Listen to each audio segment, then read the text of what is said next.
Hey there guys, what's going on Vile Self? And this is going to be sort of a random video for you guys today. I got a couple different topics I want to talk to you guys about. I don't even know where to start. I'm going to start with Driveclub. Okay, so Driveclub came out today.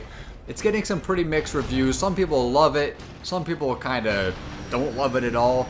The Metacritic score is in and around 75 right now, I believe. There's still reviews rolling in and stuff like that. But basically, people are kind of saying that 75 is low for this game and that they're kind of expecting it to score much higher. Forza Horizon 2, in comparison, scored pretty high in Metacritic. I can't remember what it was, but it was getting like 9 out of 10s and 5 out of 5s and just a lot of really high scores across the board. So I'm pretty sure its Metacritic score is in the 90s somewhere, whereas Driveclub, like I said, is in the mid-70s. And people are kind of surprised by this. And I mean, you got to take into consideration that Driveclub is a brand new IP. Okay, this is a brand new game, a brand new franchise. They took an extra year to make it basically because it wasn't ready when they wanted it to be ready. And you know, this is what they ended up with. And I think so far from what I've played and from what I've seen, I think the game looks great. I think it runs great and I think it presents itself well. And for a racing game, you know, that's not, you know, open world and doesn't really have any other aspects or avenues to it. There's no storyline or anything like that. For just a pure, you know, racing game, I think it comes across very well, and I think it pulls itself together very well, and it hits the mark that needs to be hit. And I mean, nobody can deny that the game looks absolutely beautiful. It looks just stunningly gorgeous. Probably the best looking racing game to date. Across all platforms, PC included, perhaps. So for people to be like expecting this game to be like scoring 9 out of 10s or 10 out of 10s, like I think that's just a little bit ridiculous. I think you're setting the bar a little bit too high. You're setting your standards a little bit too high. And I think that 75 for a game like this is pretty good. And you know, personally, I'm surprised it's not in the low 60s. You know what I mean? Like personally, like I'm waiting for the PS Plus, the free version, to come out. It's still not available on the PS Store. I'm gonna get that, and if I like it, if I enjoy it, if I find that I'm, you know, investing a lot of time into it, then I'll definitely upgrade to the full version. But as someone who's kind of just a casual fan of racing games, I'm not really a huge fan of racing games, I don't feel like it's worth it to me to go out and buy the full version of the game just yet. So, you know what I mean? But I'm looking forward to playing the PS Plus version. Anybody that I know that has the full version has been playing it all day and they thoroughly enjoy it. They're having a great time, and you know what, these type of people don't want anything more than just a game where they sit in the car and race around a track. That's basically what this is for. That's the crowd this is built for. You know, you got games like I mentioned, Forza Horizon 2, which is open world, and a lot of people like that type of thing in a game like this. But I think as far as racing goes, most racing fans want to be confined to a track and just race from point A to point B and basically see who's the best driver out of the 8 or 10 racers that are on the track at the time. Who's the best driver? Who can make it from A to B the fastest without crashing, you know, without any hiccups and all that sort of stuff. So I think Driveclub kind of hits the mark that it was meant to hit, and I think people's expectations on its rating are a little bit too high. And you know what I mean, I was expecting it to score around where it's scoring, around the mid-70s, and you know, for that reason I think it's doing pretty good. Next thing I want to talk about really quick to you guys about is the whole parity thing with Assassin's Creed Unity. All day yesterday and all day today, if you guys are on Twitter and you guys are gamers, you'll know what I'm talking about. Twitter is exploding, even Facebook, all social media, websites, forums, everything is exploding with this whole Assassin's Creed Unity parody thing, where Ubisoft basically came out and said that they're basically, for lack of a better term, dumbing down the PS4 version so it matches the Xbox One version to avoid any debates or arguments when the game's released as far as which console gets the better version. Now, of course, naturally, the PS4 community is pretty outraged about this. People are canceling the pre-orders left, right, and center. There's all kinds of hashtags on Twitter regarding, you know, no PS4 parity, and you know, they want Ubisoft to push the console to its maximum potential and all this stuff.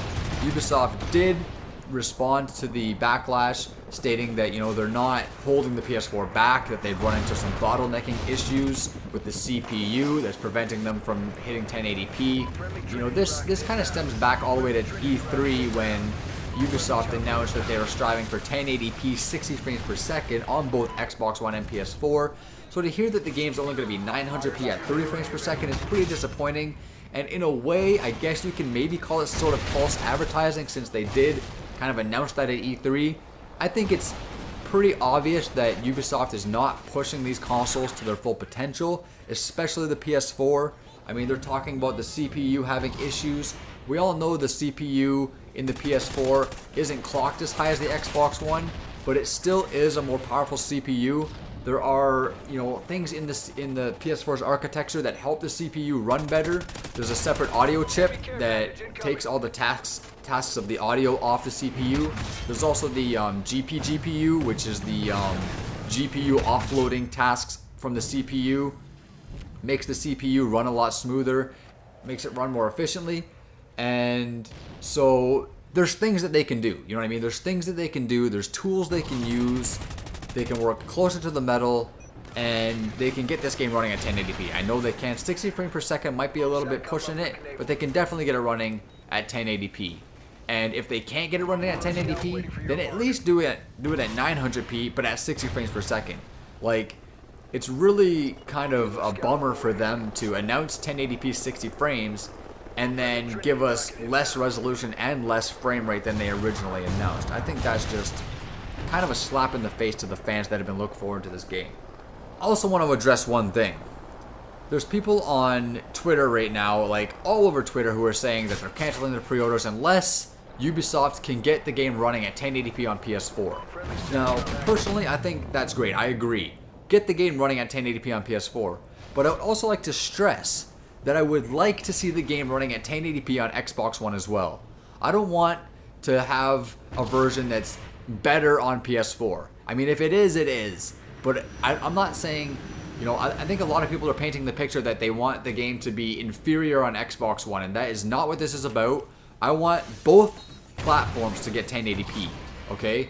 I want them to push the Xbox One. I want them to push it, and as hard as they can. If they have to get engineers from Microsoft in there, if they have to get engineers from Sony in there to help them get this game to 1080p, running at a nice solid frame rate, whether it's 30 frames per second or 60 frames per second, I want them to do that. This isn't about making the PS4 outshine the Xbox One or anything like that. This is about getting the quality that we deserve to get with our gaming consoles. So that's it about that. The third and final thing I want to talk to you guys about is a movement that's been started. Now, this isn't something that I started or me and my clanmates started. This is something that stems back, you know, probably to the beginning of this generation. It's probably when I started hearing about it, but it's the whole Gamers Unite thing. And me and my clan, we started a new clan called the Vanguard of Vengeance.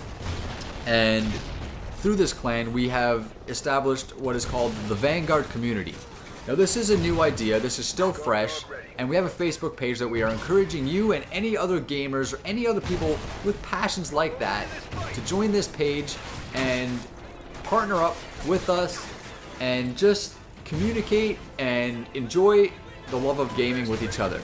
We are, you know, all about networking and socializing through the page, through YouTube, through Twitter, you know, all this sort of thing. And we're about promoting each other and growing together, and it's all about gamers uniting together regardless of platform choice, regardless of, you know, age, sex, location, anything like that, regardless of what games you play. We don't care if you play, you know, Barbie's Dream House. I don't even know if that's a game, but just an example. Or if you're a huge Halo fan, or if you play strictly Call of Duty, or if you play only indie games, it doesn't matter. You're welcome in the Vanguard community. And by definition, a Vanguard is the leader at the forefront of a movement.